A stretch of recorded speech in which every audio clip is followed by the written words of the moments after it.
الحمد لله رب العالمين والصلاة والسلام على سيدنا محمد وعلى آله وأصحابه أجمعين. قال الله تبارك وتعالى في القرآن العظيم والفرقان الحميد: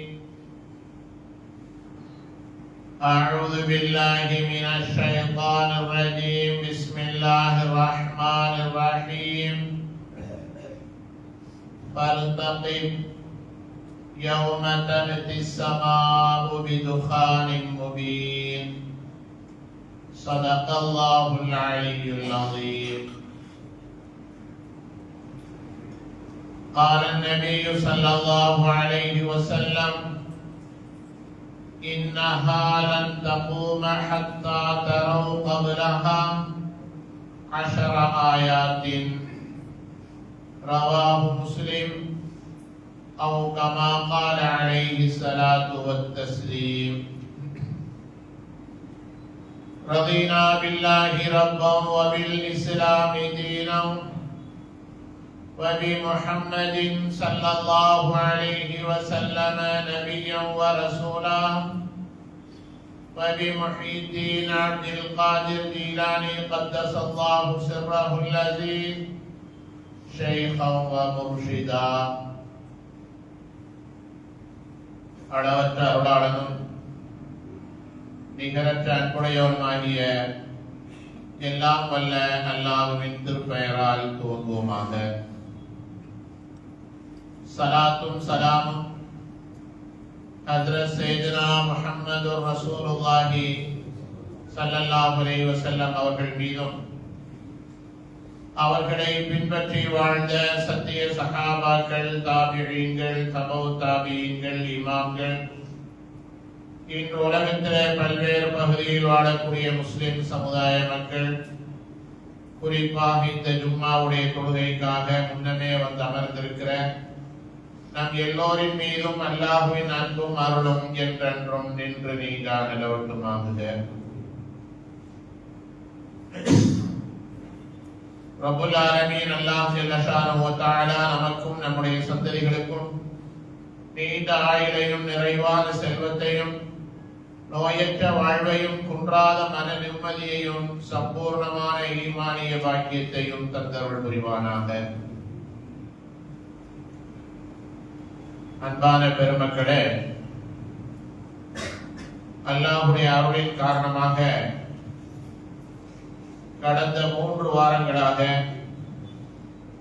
மறுமை நாளுடைய நெருக்கத்தில் ஏற்படக்கூடிய சில நிகழ்வுகள் சம்பந்தமாக தொடர்ந்து பேசப்பட்டுக் கொண்டே வருகிறது. துல்கர்னைன் அலைஹிஸ்ஸலாம் அவர்களை பற்றி, யஜூஜ் மஜூஜுடைய வருகை பற்றி, தஜ்ஜாலுடைய வெளிப்படுதலை பற்றி, ஈசா அலைஹிஸ்ஸலாம் அவர்கள் இறங்குவது பற்றி, மஹ்தி அலைஹிஸ்ஸலாம் அவர்களுடைய ஆட்சி வரை ஒரு சில அடையாளங்கள் கடந்த 3 வாரங்களாக சொல்லப்பட்டது. அந்த வரிசையில இன்ஷா அல்லாஹ் இந்த வாரமும் சஹீஹுல் முஸ்லிம்ல ஒரு நபிமொழி பதிவாகி இருக்கிறது. அதில ஒரு 10 அடையாளங்களை நபிகள் ஸல்லல்லாஹு அலைஹி வஸல்லம் குறிக்கிறார்கள். ஆனா அந்த 10 மாத்திரம் அல்ல, இது அல்லாம நிறைய அடையாளங்களும் தனித்தனியாக ஹதீஸ்ல வருது. ஹுதைஃபா ரலியல்லாஹு அன்ஹு சஹாபாக்களோடு சேர்ந்து அமர்ந்து பள்ளிவாசல்ல உட்கார்ந்து பேசிக்கிட்டு இருந்தாங்க. நபிகள் ஸல்லல்லாஹு அலைஹி வஸல்லம் அவர்கள் பேசுவதை செவிமடுத்தார்கள். வந்து அவங்கள்ட்ட சஹாபாக்கிட்ட பேசுறாங்க. அந்த செய்தி சஹீஹுல் முஸ்லிம்ல வருது. ஹுதைஃபா ரலியல்லாஹு தஆலா சொல்கிறார்கள்: இத்தலஅன் நபியு ஸல்லல்லாஹு அலைஹி வஸல்லம் அலைனா, எங்களின் மீது நபி அவர்கள் உதயமானார்கள். வனஹ்னு நததாக்கரு, நாங்கள் எல்லாம் பள்ளிவாசலிலே பேசிக் கொண்டிருந்தோம். நபி அவர்கள் கேட்டார்கள்: மா ததாக்கருன, நீங்க என்ன பேசிட்டு இருக்கீங்க அப்படின்னு கேட்டாங்க.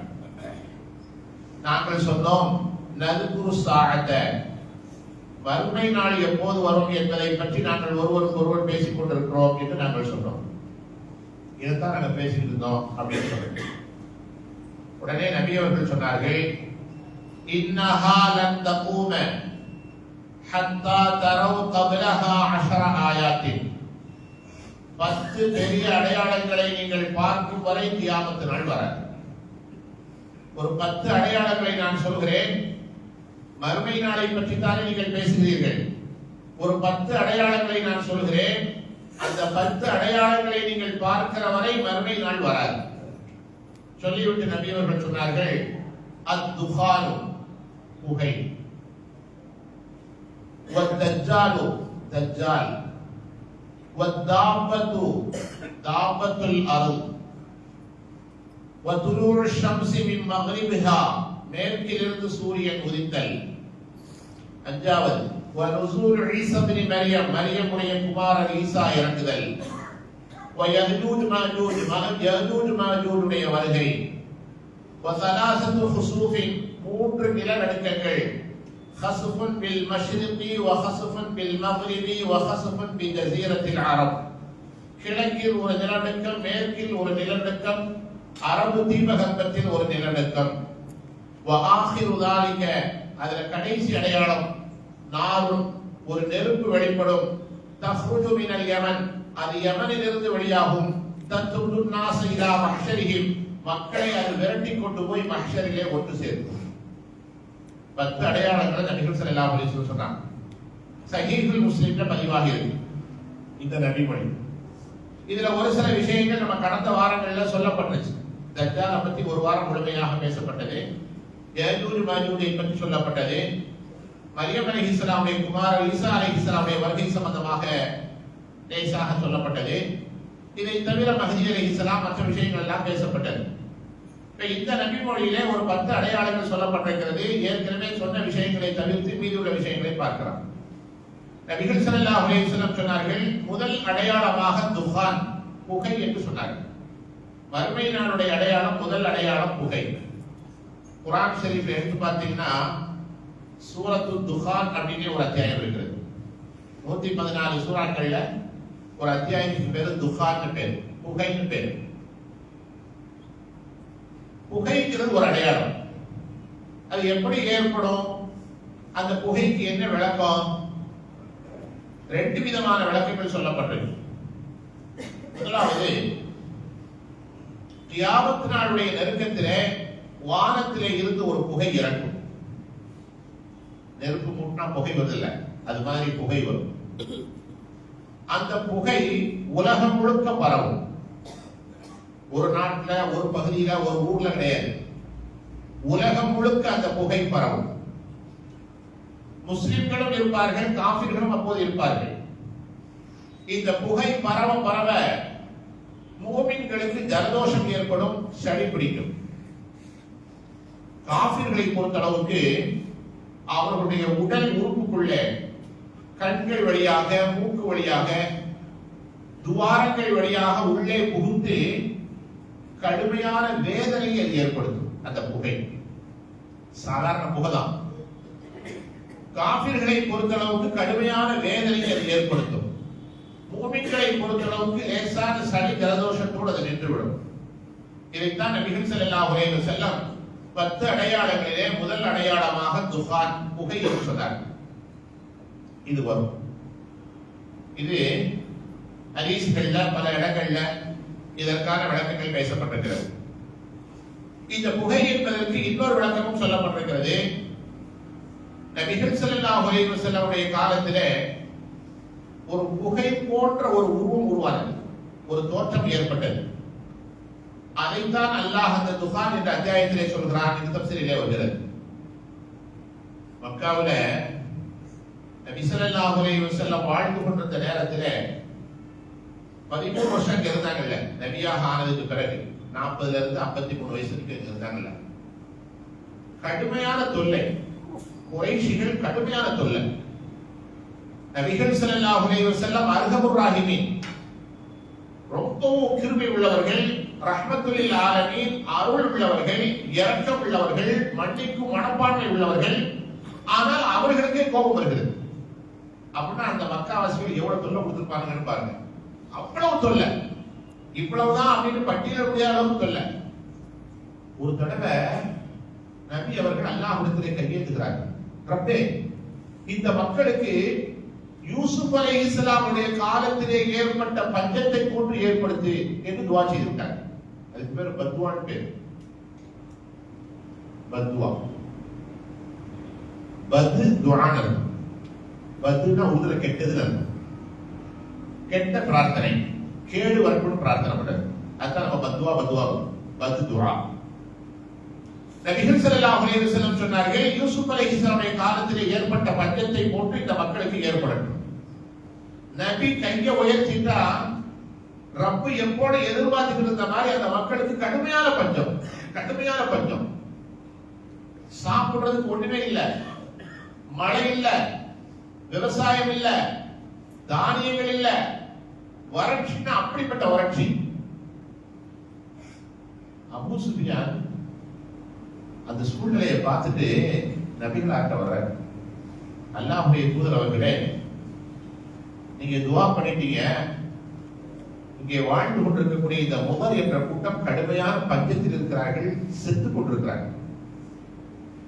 எந்த அளவுக்குன்னா எறும்புகளை சாப்பிட ஆரம்பிச்சுட்டாங்க. எங்கேயாவது எறும்புகள் கிடந்துச்சுன்னா வேஸ்டேஜ்ல கிடக்கும்ல, அதை எடுத்து சாப்பிட ஆரம்பிச்சாங்களாம். கடுமையான பசி ஏற்படுகிற போது நமக்கு கண் மறைக்கும், சரியான பார்வை தெரியாது. நல்ல பசியில் இருக்கணும்னு வச்சுக்கோங்க, முன்னால் வர்றது யாரும் தெரியாது. அது மாதிரி அந்த குறைஷிகள் கடுமையான பசியில் பஞ்சத்தில் இருந்த போது வானத்தை நோக்கி பார்த்தார்களாம். வானத்திலே இருந்து ஒரு புகை இறங்குவதை போன்று அவர்களுக்கு தெரிந்தது. புகை வரல, புகை இறங்குவதை போன்று தெரிந்தது. ஏன்னா பசியினுடைய உச்சம். அபூ சுஃபியான் வந்து அல்லாஹ்ட்ட நபி அவங்கள்ட்ட சொல்றாரு, யா ரசூலல்லாஹ், அவங்களை காப்பாத்துங்க. கோபத்துல நபி பத்வா செஞ்சுட்டாங்க. அபூ சுஃபியான்ட்ட கேட்கறாங்க, அபூ சுஃபியான், உனக்கு அவ்வளவு துணிவு வந்துருச்சா என்கிட்ட வந்து பேசுற அளவுக்கு? அவ்வளவு துணிவா? அவங்க என்ன அநியாயம் பண்ணிருக்காங்க, கொடுமை பண்ணிருக்காங்க சொல்லிட்டு நபி அவர்கள் உடனே இறங்கி விட்டாங்க. நான் துவா செய்கிறேன். துவா செய்தார்கள், மழை வந்தது. ரப்புல் ஆலமீன் அந்த நேரத்தில் தான் துஃபான் என்ற அத்தியாயத்தில் இருக்கக்கூடிய 10 மற்றும் 11 வசனங்களை இறக்கி வைத்தார். ஃபர்தகிப் யௌம தஅதி ஸமாஉ பிதுஃபானின் முபீன். ஃபர்தகிப், நபியே நீங்கள் எதிர்பாருங்கள், மக்களே நீங்கள் எதிர்பாருங்கள். யௌம தஅதி ஸமாஉ பிதுஃபானின் முபீன், வானத்திலே இருந்து தெளிவான புகை இறங்கும். புகைனா பசியினுடைய உச்சத்தின் காரணமாக கண் அடைத்து பார்வை மங்கலாகி புகை போன்ற ஒரு நிலை அவர்களுக்கு ஏற்பட்டது. அது மட்டுமல்ல, அது மக்களை சூழ்ந்து கொள்ளும், மூடிக்கொள்ளும். அது ஒரு மிகப்பெரிய வேதனையாக இருக்கும் என்று அல்லாஹ் அந்த வசனத்தை இறக்கி விட்டார். அபூ சுஃபியான் கேட்ட உடனே நபி துஆ செஞ்சாங்க. மழை பொழிந்தது, பஞ்சம் விலகியது. கொஞ்சம் நல்லா ஆன உடனே அந்த பயல திரும்ப தப்பு பண்ண ஆரம்பிச்சிட்டாங்க. ரப்புல் ஆலமீன் உடனே அந்த துஃபான் அத்தியாயத்திலே 15வது வசனத்தை இறக்கி வைத்தான். இன்னா காஷிஃபுல் அஸாபி கலீலன் இன்னக்கும் ஆயிதூன். கொஞ்சம் வேதனையை நகர்த்தி வச்சோம், திரும்பவும் வாறு செய்ய ஆரம்பிச்சாங்களே என்று அல்லாஹ் இறக்கி வைத்தான். இப்ப துஃபான் என்பது நபிகளாருடைய காலத்திலே ஏற்பட்ட அந்த துஃபானை குறிக்கிறது, அந்த புகையை குறிக்கிறது என்று ஒரு விளக்கம் சொல்லப்பட்டிருக்கிறது. ஆனால் நபிகள் ஸல்லல்லாஹு அலைஹி வஸல்லம் இந்த மறுமை நாளுடைய அடையாளங்களில் சொல்லப்பட்ட இந்த துஃபான் என்பது கியாமத் நாளுடைய நெருக்கத்தில் இறங்கும் என்பதுதான் தெளிவான ஊர்ஜிதமான முஃபஸ்ஸிரீன்கள் திருமறை விரிவுரையாவுடைய கருத்தாகும். அது உலகம் முழுக்க பரவும். முஸ்லிம்களுக்கு லேசான சளி ஜலதோஷத்தோடு நிப்பாட்டும். காஃபிர்களுக்கு உடல் உறுப்புகளின் துவாரங்கள் வழியாக உள்ளே புகுந்து எல்லா விதமான வேதனைகளையும் அது தரும். அந்த புகை எவ்வளவு நாள் இருக்கும்? நபிகள் ஸல்லல்லாஹு அலைஹி வஸல்லம் அதையும் சொல்கிறார். முஸ்னத் அஹ்மதிலே பதிவாகி இருக்கிறது, இன்ன துஹான யம்குது ஃபில் அர்தி 40 யௌமன். அந்த புகை 40 நாட்களாக பூமியில் நீடித்திருக்கும். ஒரு வீட்டுக்கு துஆ ஓதன்னு கூட்டு போயிடுறாங்க. ஒரு சின்ன ஹாலில் போய் உட்கார வச்சு சாப்பாடு போட்டாங்கன்னா நமக்கு அல்ஹம்துலில்லாஹ் ஓத முடியல, தொட்டு பக்கம் இருக்க வேண்டியது இருக்கு. உலகம் முழுக்க புகை, 40 நாட்களாக புகை, எல்லோருடைய உறுப்புகளிலும் அது புகுந்து கொண்டிருக்கும், வேதனை தரும். எப்படி இருக்கும் கொஞ்சம் கற்பனை பண்ணி பாருங்க. நபி அவர்கள் சொல்கிறார்கள், ஃபஅம்மல் முஃமின் ஃபயுஸீபுஹு மின்ஹு கஹைஅத்தி ஸுகாம். முஃமின்களுக்கு அது சளியை போன்ற ஒரு லேசான துன்பத்தை தரும், அவ்வளவுதான். வஅம்மல் காஃபிரு ஃபயகூனு கஸ்ஸக்ரான். காஃபிர்களுக்கு அது போதை ஏற்பட்டதை போன்றுண்டான ஒரு நிலை உருவாகும். யஹ்ருஜு துகானு மின் மன்ஹரிஹி வ உத்னைஹி வ துப்ரிஹி. அவருடைய 2 காதுகளின் வழியாக, 2 கண்களின் வழியாக, அவரது ஆசன வாயின் வழியாக அந்த புகைகள் வெளியாகி கொண்டே இருக்கும். ஒரு பக்கம் உள்ள போகும், ஒரு பக்கம் வெளியே வரும். கடுமையான வேதனை அவன் அனுபவித்துக் கொண்டே இருப்பான். கியாமத் நாளுடைய நெருக்கத்தில் இது ஏற்படும் என்றார்கள் முஹம்மது ரசூலுல்லாஹி ஸல்லல்லாஹு அலைஹி வஸல்லம் அவர்கள். எப்ப வரும், இன்னும் எத்தனை நாள்ல வரும் சொல்ல முடியாது, எப்ப வேணாலும் வரலாம். வறுமை நாளுடைய அடையாளங்கள் பற்றிய ஹதீஸ்களிலே விளக்கப்படுகிற போது, இந்த ஹதீஸ்களை பார்க்கிற போது, படிக்கிற போது, இது சம்பந்தமான விஷயங்களை கேட்கிற போது நம்முடைய ஈமான் வலுவாக வேண்டும்.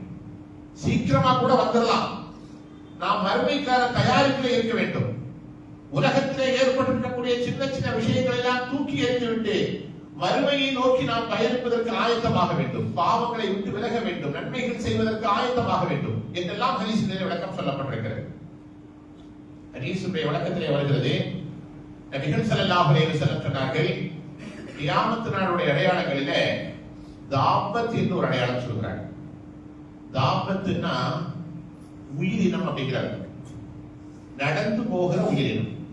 உயிரினங்கள் நிறைய இருக்குல்ல, நடப்பன, பரப்பன, ஊர்வன அப்படின்லாம் இருக்குல்ல.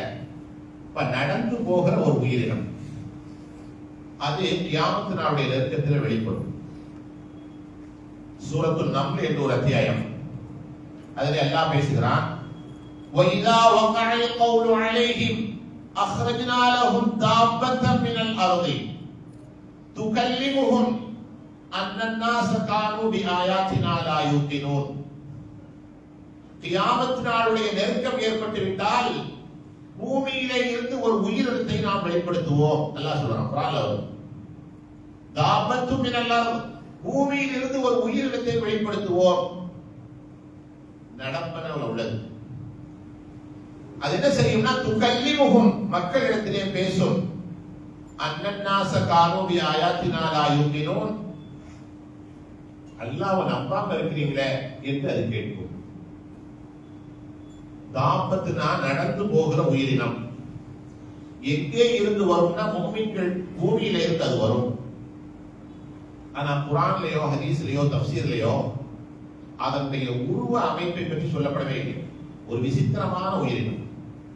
அது மனுஷன் மாதிரி இருக்குமா, மாடு மாதிரி இருக்குமா, ஆடு மாதிரி இருக்குமா, எப்படி இருக்கும் அப்படின்லாம் சொல்லல.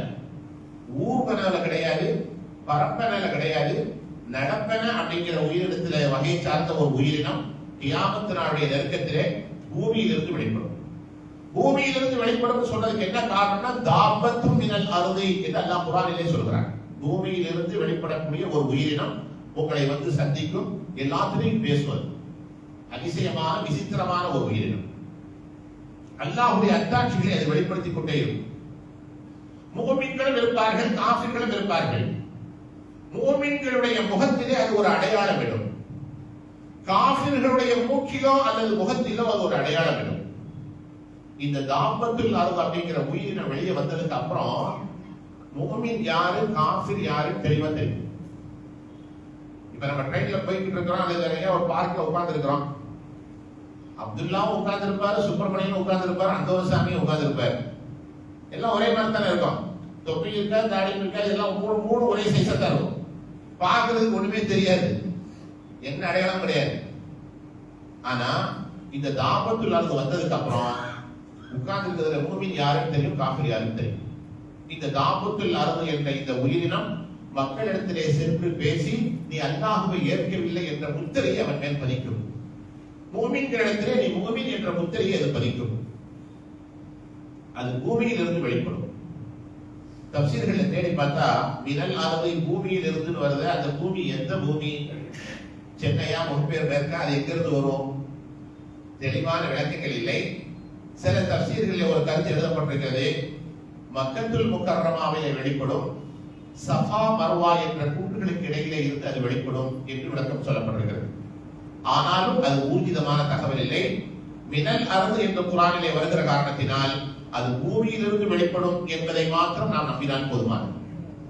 ரப்புல் ஆலமீன் அப்படி ஒரு அதிசயமான உயிரினத்தை ஏற்படுத்தி மக்களுக்கு மத்தியிலே பேச வைத்து அவர்களை யார் முஃமின்கள் காஃபிர்கள் என்பதை அடையாளப்படுத்தி கியாமத் நாளுடைய நெருக்கத்தை எல்லாம் கொண்டு வருவார். உமர் ஸல்லல்லாஹு அலைஹி வஸல்லம் சொல்கிறார்கள், கியாமத் நாளுடைய அடையாளங்களிலே, மறுமை நாளுடைய அடையாளங்களிலே ஒரு நெருப்பு வெளிப்படும். யமனில் இருந்து ஒரு நெருப்பு வெளிப்படும். ஹதீஸ் ஷரீஃபிலே வருகிறது, சஹீஹுல் முஸ்லிமிலே பதிவாகி இருக்கிறது, வ ஆகிரு ذلك நாருன், ஒரு நெருப்பு வெளிப்படும், தஹ்ருஜு மினல் யமன், அது யமனிலிருந்து வெளியாகும், தத்ருது الناس இலா மஹ்ஷரிஹிம், மக்கள் அத்தனை பேரையும் கொண்டு போய் மஹ்ஷரிலே ஒன்று சேர்க்கும். மஹ்ஷர்னா ஒன்று சேரக்கூடிய இடம்ங்கிற அர்த்தம். விசாரணைக்காக எல்லோரையும் ஒன்று சேர்க்கக்கூடிய இடம். அந்த இடத்துல கொண்டு போய் நிப்பாட்டணும்ல. இப்ப நம்ம ஸ்கூல்ல எல்லாம் பிடி சார் இருப்பாரு, அங்க போய் இந்த போட்டு சொல்லி பிள்ளை அடிச்சுட்டு விசில் வச்சுக்கிட்டு விரட்டி இருப்பாங்கல்ல. அந்த மாதிரி ஒவ்வொரு ஏரியாக்களையும், ஒவ்வொரு கம்பெனிகளையும், ஒவ்வொரு அமைப்புகள் இருக்கும் இவங்களை ஒருங்கிணைக்கிறது. அது மாதிரி ரப்புல் ஆலமீன் மஹ்ஷரிலே மக்களை ஒன்றிணைப்பதற்காக ஒரு நெருப்பை வெளிப்படுத்துவார். அந்த நெருப்பு யமனில் இருந்து வரும் என்று ஹதீஸிலே வருகிறது. திருமதியில் ஒரு நபிமொழி வருகிறது, வதஹ்ருஜு நாருன் மின் ஹதரமௌத். ஹதரமௌத் ஒரு இடம் இருக்கு. அந்த ஹதரமௌத்ங்கிற இடத்திலிருந்து அந்த நெருப்பு வெளியாகும் என்று வருகிறது. அந்த அறிவிப்புடைய தொடர்ந்து எப்படி வருகிறது, அவ் மின் நஹ்வி பஹ்ரி ஹதரமௌத். ஹதரமௌத் என்ற இடத்தில் உள்ள கடலில் இருந்து அது வெளியாகும். அந்த நெருப்பு வெளியாகி, நெருப்பை கண்டா நம்ம ஓடுவோம்ல, அது மாதிரி நெருப்பு நம்ம எல்லாத்தையும் துரத்திட்டு வரும். போங்க போங்க, அங்க போங்க, ஒன்னா சேருங்க, ஒன்னா போங்க, தனித்தனியா 10 பேர் பேசுறீங்க, 4 பேர் பேசுறீங்க, எல்லாம் ஒன்னா போங்க, விரட்டும். ஹதீஸுடைய வழக்கத்திலே வருகிறது, மக்கள் ஒரு இடத்திலே நின்றால் அந்த நெருப்பும் நிற்கும். மக்கள் நடக்க ஆரம்பித்தால் அவர்களுக்கு பின்னால் போய்கொண்டே இருக்கும். எல்லாத்தையும் கொண்டு போய் ஒரு இடத்துல உட்கார வேண்டும். அதைத்தான் நபிகள் ஸல்லல்லாஹு அலைஹி வஸல்லம் சொன்னார்கள், கியாமத் நாளுடைய நெருக்கத்திலே ஒரு நெருப்பு ஏற்பட்டு எல்லோரையும் ஒன்று சேர்க்கக்கூடிய வேலையை அது செய்யும். அதே போன்ற ஹதீஸிலே வருகிறது, கியாமத் நாளுடைய நெருக்கத்திலே சூரியன் மேற்கில் இருந்து உதிக்கும். கிழக்கு உதிச்சுட்டு நபிகள் ஸல்லல்லாஹு அலைஹி வஸல்லம் அவர்கள் இது சம்பந்தமாக நபிமொழியிலே விளக்கம் தந்திருக்கிறார்கள். லா தகூமு ஸாஅத்து ஹத்தா தத்லுஅ அஷ்-ஷம்ஸு மின் மக்ரிபிஹா. மேற்கிலிருந்து சூரியன் உதிக்கிற வரை கியாமத் நாள் என்பது ஏற்படாது. ஃபஇதா தலஅத், மேற்கே சூரியன் உதிக்க ஆரம்பித்து, வரஆஹா அன்னாசு, மக்கள் எல்லோரும் அதை பார்க்க ஆரம்பித்து விட்டால், ஆமனு அஜ்மஉன, எல்லாரும் நாங்கள் அல்லாஹ் ஈமான் கொள்றோம்னு சொல்லுவாங்க. ஏற்காதவங்க கூட சொல்லுவாங்க, அன ஃபதாலிக ஹீன லா யன்ஃபஉ நஃப்ஸன் ஈமானுஹா லம் தகுன் ஆமனத் மின் கப்லு. அந்த ஈமானுக்கு எந்த பிரயோஜனமும் இருக்காது. சூரியன் மேற்கிலிருந்து உதிக்கிற வரைக்கும் தான் நம்முடைய அமல்களுக்கான மரியாதை. அப்போது வாழ்ந்து கொண்டிருப்பவர்களுடைய அமல்களுக்கான மரியாதை. சூரியன் மேற்கிலிருந்து உதிக்க ஆரம்பித்து விட்டால், இப்ப இந்த செய்திகள் எல்லாம் கேட்டவங்க எத்தனையோ பேர் இருப்பாங்கல்ல, எத்தனையோ இடங்களை படிச்சிருப்பாங்க, வந்திருப்பாங்க, பார்த்திருப்பாங்க. அவங்க இஸ்லாத்துல இல்லாம கூட இருப்பாங்க, இஸ்லாத்தை வெறுப்பா சொல்லிட்டு கூட இருப்பாங்க. அவன் இதெல்லாம் கேள்விப்பட்டாங்க, இப்ப வந்துருச்சே, நான் அல்லாஹ்வை ஏத்துக்கிறேன், நான் முஸ்லீம் ஆயிடுறேன் அப்படின்னு சொன்னாங்கன்னு வச்சுக்கிட்டேன், அல்லாஹ் அதை ஏற்றுக்கொள்ள மாட்டான். ஏன்னா ஈமான் என்ன தெரியுமா அர்த்தம்? ஈமான் சொன்னாலே மறைவானவற்றை நம்புதல் அர்த்தம். சூரத்துல் பக்ராவில் நீங்க கேட்டிருப்பீங்க, யுமினூன பில் கைபி, மறைவான விஷயத்தை அவர்கள் நம்புவார்கள். அல்லாஹ் இருக்கிறான், பார்த்துக்கமா, நம்புறோம். சுவர்க்கம் இருக்கு, நரகம் இருக்கு, சிராத்துங்கிற முஸ்தகீம்ங்கிற பாலம் இருக்கு, பார்த்திருக்கமா, நம்புறோம். இதுக்கு பேர் தான் ஈமான் இருக்கு. இப்ப ஈமான் மறைவான விஷயத்தை நம்பணும். எப்ப சூரியன் கிழக்க உதிக்கிறது மேற்க உதிச்சிருச்சோ, அப்ப ஈமானும் பில் கைப் என்பது இல்லாம போயிருக்கு. மறைவானதை நம்புறதே இல்லாம போயிருக்கு. அங்கதான் அத்தாட்சி வந்துருச்சு நேரடியா. மறுமை நாள் வரப்போகுதுங்கிற அத்தாட்சி வந்துருச்சு. இப்ப ஐயா கத்து எந்த பிரயோஜனம் இருக்காது. அதனால யார் ஈமான் கொண்டாலும் அல்லாஹ் அந்த ஈமான் ஒப்புக்கொள்ள மாட்டான். ஹதீஸ்ல வருகிறது, இன்னல்லாஹ யப்சுது யதஹு பில்லைலி, ரப்புல் ஆலமீன் ஒவ்வொரு இரவும் தன்னுடைய கரத்தை விசாலமாக்கி வைத்திருக்கிறான். ஏன் தெரியுமா? பகல் முழுக்க பாவம் செய்துவிட்டு அல்லாஹ்விடத்திலே மன்னிப்பு கேட்பவர்களுக்காக தன்னுடைய கரத்தை நீட்டி வைத்திருக்கிறான். வயப்சுது யதஹு பின்னஹாரி, பகல் முழுக்க தன்னுடைய கரத்தை அல்லாஹ் நீட்டி வைத்திருக்கிறான். லியதூப முஸீஅல் லைலி, இரவிலே பாவம் செய்தவர்கள் தௌபா செய்வதற்காக. இரவு முழுக்க ஒருத்தர் பாவம் செய்யறான், தஹஜ்ஜுதுல எந்திரிச்சு அழுகிறான், அல்லாஹ் அவனை மன்னிச்சிருவான். பகல் முழுக்க ஒருத்தர் பாவம் செய்யறான், இரவுல மக்ரிப்ல இஷாவுல கடந்து கதறான், அல்லாஹ் மன்னிச்சிருவான். அர்ஹமுர் ராஹிமீன். இது தினசரி நடக்கும், எல்லாத்துக்கும் நடக்கும். எப்ப வரைக்கும் தெரியுமா? ஹத்தா தத்ரு அஷம்சு மின் மக்ரிபிஹா, சூரியன் மேற்கிலிருந்து உதிக்கிற வரை. மேற்க உதிச்சிருச்சுன்னா தௌபாவுடைய வாசலை அல்லாஹ் அடைத்து விடுவார். அங்க பாவ மன்னிப்புங்கிறதுக்கே வேலை இருக்காது, ஈமான் கொண்டதுக்கு வேலை இருக்காது. நேரடியாக அவன் எல்லாவற்றையும் பார்த்து விட்டார் அர்த்தம். இதற்கு பிறகு நான் அல்லாஹ்வை நம்புகிறேன் என்று சொல்வதற்கு எந்த சூழலையும் இருக்காது. இது அனைத்தையும் ஹஜ்ரத் ரசூலுல்லாஹி ஸல்லல்லாஹு அலைஹி வஸல்லம் அவர்கள் கியாமத் நாளுடைய அடையாளங்களாக நமக்கு பதிவு செய்திருக்கிறார்.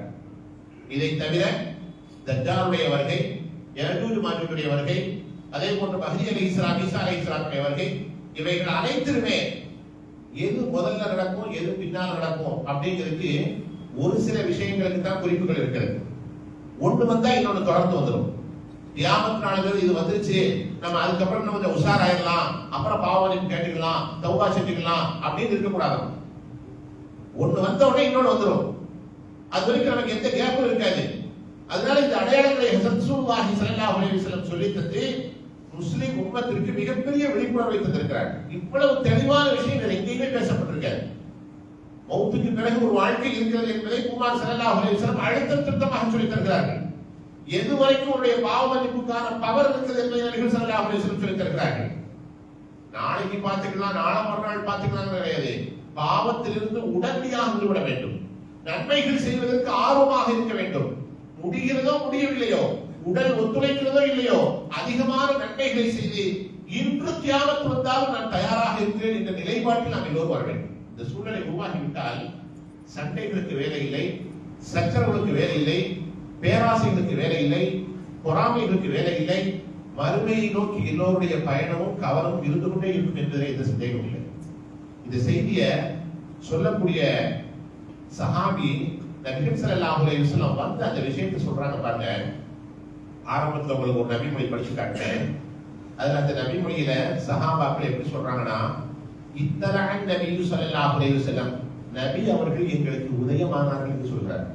பொதுவா அரபியில வந்தாங்க அப்படின்னா ஜாஅ வந்தார்னு சொல்லலாம், ஹரஜ வெளியேறினார்னு சொல்லலாம், தஹப சென்றார் அப்படின்னு சொல்லலாம். ஆனா நபியை சொல்லும்போது அந்த சஹாபாக்கள் நபிக்கு கொடுக்கிற மரியாதையை பாருங்க. இத்தலஹ உதயமானார் அப்படின்னு சொல்றாங்க. அரபியில தலஹ அப்படிங்கிற வார்த்தை ஷம்ஸ் அப்படிங்கிற சூரியனோட எடுத்து தந்துடும். துருவு ஷம்ஸ், சூரியன் உதித்தது அப்படின்னு சொல்றதான் பழக்கம். அந்த சூரியனுக்கு சொல்லக்கூடிய வார்த்தையை நபிகளாருக்கு அந்த சஹாபாக்கள் சொல்கிறார்கள். இத்தலஹ நபியு ஸல்லல்லாஹு அலைஹி வஸல்லம். அதான் உங்களுக்கு நான் தமிழ் படுத்துற போது நபி அவர்கள் உதயமானார்கள் அப்படின்னு சொல்றேன். நபி அவங்க வந்தாங்கன்னு சொல்லல. அந்த செய்தியை சொல்லும் போது கூட நபியின் மீது எவ்வளவு கண்ணியத்தோட மரியாதையோட சொல்றாங்க. அடுத்தடுத்த மாசம் ரபியுல் அவல் வர்ற காரணத்தினால நபிகள் ஸல்லல்லாஹு அலைஹி வஸல்லம் அவர்கள் மீது உண்டான மரியாதையும் இந்த ஹதீஸுகளோட எவ்வளவு சிறப்பாக சஹாபாக்கள் கண்காணித்திருக்கிறார்கள் என்பதை நாம் புரிந்து கொள்ள வேண்டும். ரப்புல் ஆலமீன் அல்லாஹ் ஜல்ல ஷானஹு தஆலா எனக்கும் உங்களுடைய நமக்கும் நம்முடைய சிந்தனைகளுக்கும் மார்க்கத்தை புரிந்து விளங்கி அமல் செய்யக்கூடிய நல்ல தௌஃபீக்கை தந்தருள்வாராக. வாஹு தஅவானா அல்ஹம்துலில்லாஹி ரப்பில் ஆலமீன். சுன்னத்துல்லாஹி